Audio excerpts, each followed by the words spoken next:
channel. My name is Hope and I'm a photographer serving both Charleston and Savannah, and this YouTube channel is where I share education for photographers as well as a little bit of a peek into my life living in the Low Country.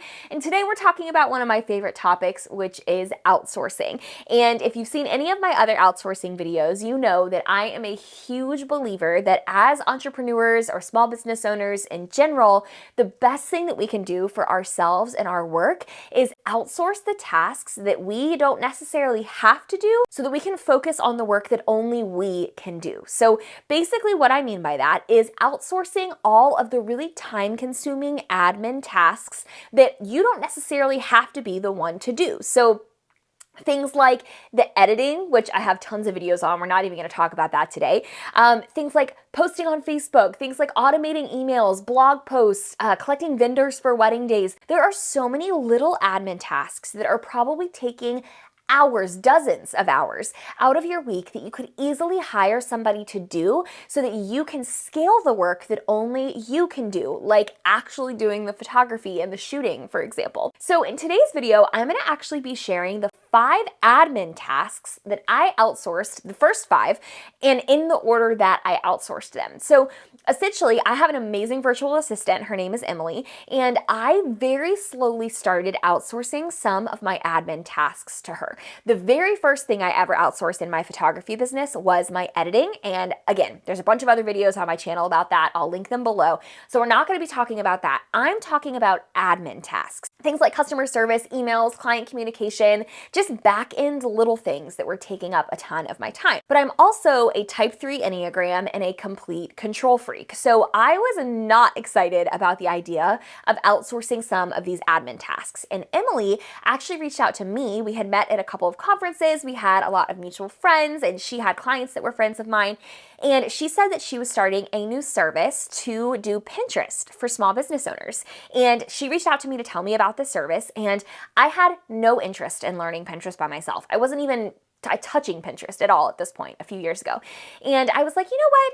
That's something that I could release the reins on a little bit. Like, I am a control freak. I don't want to give anything else up, but I'll give you Pinterest. And she started taking over my Pinterest for me. So essentially, she just took all of my blog posts and content that I was already producing and carried that over onto Pinterest. She created a beautiful profile for me, beautiful boards, all the things, right? And then I realized how quickly that was scaling and how incredible of a job she was doing, because realistically, she is way better at that stuff than I can be. I'm over here juggling a billion balls at one time, trying to do so many tasks by myself, and she can focus on her unique skills with social media and admin tasks and do them better, more effectively, more quickly than I ever could. So I quickly became like Oprah on her Favorite Things episode, and I was like, oh, you get a task, you get a task, you get a task. Everybody gets all the tasks that I don't want to do anymore. So we started with Pinterest and we went from there. But I'm going to give you the 5 seemingly small tasks that I passed off to Emily first that I think would be really freeing for every photographer to start to pass off to somebody else. I know a lot of photographers and creative business owners like the idea of outsourcing. They know the value of it. Maybe they are dying to do it because they just don't have time in their day to even see their kids, but they just don't even know where to start and what type of tasks they should be looking to outsource. So start here. Hopefully this is helpful. So like I already mentioned, I kind of got ahead of myself, but the very first thing that I outsourced to Emily was my Pinterest. So to this day, I think that was probably 5 years ago, and to this day, I have never touched my Pinterest. So essentially what she did is she set up the entire account, set up all of the boards, created all of the like pretty headers on the boards, and she learned the strategy of how to make Pinterest work for a small business. And then she used a program called Tailwind to pre-schedule all of my pins to go out regularly. And then every time I had a new blog post, she would go into that blog post and pin those images onto Pinterest to create the opportunity for people to share my content on a platform that I otherwise never would have had time for. If there's one social media platform in your business that you just don't have time for, don't enjoy doing, or have had on your to-do list to start but just haven't gotten around to it, that would be a really awesome place for you to start with a virtual assistant. This could look like pre-scheduling all of your Instagram posts and Instagram stories. It could look like rescheduling all of your Facebook posts. It could even look like somebody that maybe does copywriting doing your actual blog posts for you. There are so many angles that you can take on that, but start outsourcing just one platform that you don't have time for or that you don't enjoy. The second thing that I asked Emily to help me with is a lot of these are actually going to be relevant to wedding photography. Even though I talk so much about senior portraits on this channel, my senior portrait client experience is so streamlined at this point that I don't really need a lot of help with it, but there are a lot of wedding photography tasks that were really time consuming that she can help me with. So second thing I had her help me with was we created a Trello board or a checklist, a to-do list of every single step of my wedding client experience. And by that I mean from inquiry, every single email that I send in the inquiry process, every single document and email I send in the booking process, every gift that I send them, every follow-up that I need to send, every single step of the client experience, all the way through after I deliver the gallery, all the steps to include sharing the images on all the social media platforms, every step you can think of. This is like a 30 to 40 step checklist. But because I had become so busy in my business and running around doing the million other balls I was juggling, I started to notice that there were small pieces of my client experience slipping through the cracks. Like I would forget to send my final questionnaire to my bride until 30 days prior when I meant to send it 60 days prior. Or I would forget to send out their final client gift leading up to the wedding day until it was like a week before the wedding when it was supposed to go out 30 days prior. Little things like that just started slipping through the cracks and becoming lower on my priority list just because they had to in order to maintain the other things I was doing in my business. So I asked Emily to help me get organized. I literally said, hey, let's get on a call. I'm going to talk through my entire client experience, and I need you to turn that into some form of organization and accountability for me. So she took that and created a step-by-step checklist of the entire client experience for me so that I could stay organized and check it off as I went. So number 2, have them help you get organized. Create checklists, create accountability, because we're so busy doing the things on the checklist that we don't have time to make the checklist. So just having somebody create a workflow for you so that you can reference it and duplicate it is so incredibly helpful. And then the third thing that we did after we created that checklist is she started taking over some of the small tasks on that checklist. So number 3 is that she took over sending my clients their client gifts and their documents leading up to their wedding day. I just mentioned those were 2 of the things that started to slip through the cracks. So on this long checklist that we had that we put into Trello, we would duplicate it for each of my wedding clients. So Josh and Erica, Emily and Brad, Hope and Hayden, we would have different projects for each of these clients that all had the exact same checklist. It changed slightly based on what they ordered. If they ordered an album, there were some steps that weren't there if they didn't. But then we started to assign some of those tasks to Emily. So the first thing we assigned to her was to send the wedding questionnaire 60 days prior and to remind me to schedule my final call with them. Those were 2 things that I just kept forgetting to do on time, so we handed those off to Emily. And then after that, I was like, hey, it would actually be really helpful if you could send out their final client gift 30 days prior. So she started to be the one to send out that gift. And then we just kind of kept snowballing it until Emily had taken over pretty much all of the automated admin tasks that I don't necessarily have to be the one to do because they're templates or they're just clicking a button to send something. So she took over a ton of the really small admin tasks in my wedding client experience. So again, that can look so different for every single business owner. That could mean that they take over your portrait client experience. That could mean that they take over your entire blogging workflow, which I think is the equivalent of this type of workflow. But she took over a lot of those admin tasks. So number 3 is taking over small admin tasks in your client experience.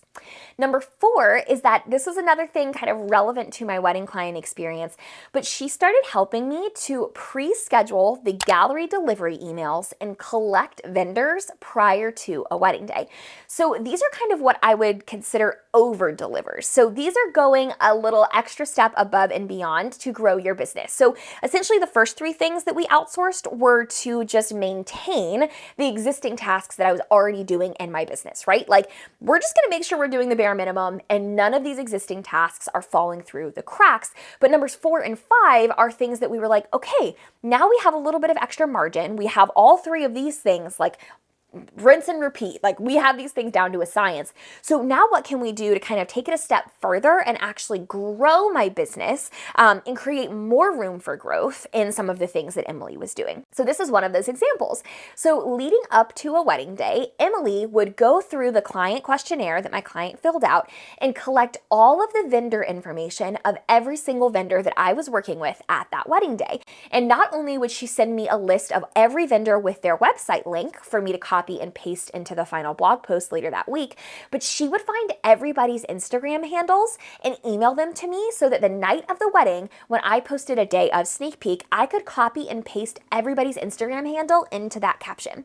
Not only is that a huge favor to me because that would take me at least an hour to collect all of that information, but now all of a sudden I am going above and beyond with my service, right? Like, I am connecting with vendors, I'm serving them well, I'm giving the opportunity to reshare those images, which is marketing for me. And it's all because Emily took the time to collect those vendors for me. So this is such an easy and way more helpful task than you realize until you don't have to be the one to do it, to collect all of that vendor information before the wedding day.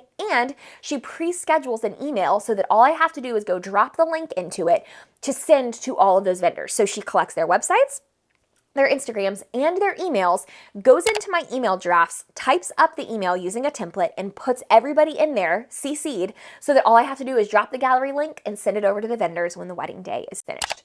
Huge help. So number 4, think of ways that your virtual assistant can help you to better serve your vendors or your clients that you're already working with, and how to go above and beyond to remove some of that responsibility. Number 5 is another example of kind of scaling and creating more strategy, building in more opportunity for growth into the tasks that you are outsourcing. So, okay, now we've covered all of the things that I was doing in my business that I didn't want to do anymore or didn't have time for, or were falling through the cracks. But what about things that I maybe wasn't doing at all that I really needed to be doing, but they were just sitting on my to-do list and I never got around to them? And this is a really small example, but it was a really helpful one, was that I was blogging every single session and every single wedding that I was photographing, but I wasn't pushing that out on all of my social media platforms because I just didn't have time. I would post it on Instagram, but forget to post it on Facebook, or vice versa. And so what Emily did is I completely passed off Facebook to her, specifically in terms of my blogging workflow. So now I'm already blogging all of these sessions, but I was missing a huge chunk of my audience because I just didn't have time to think about Facebook.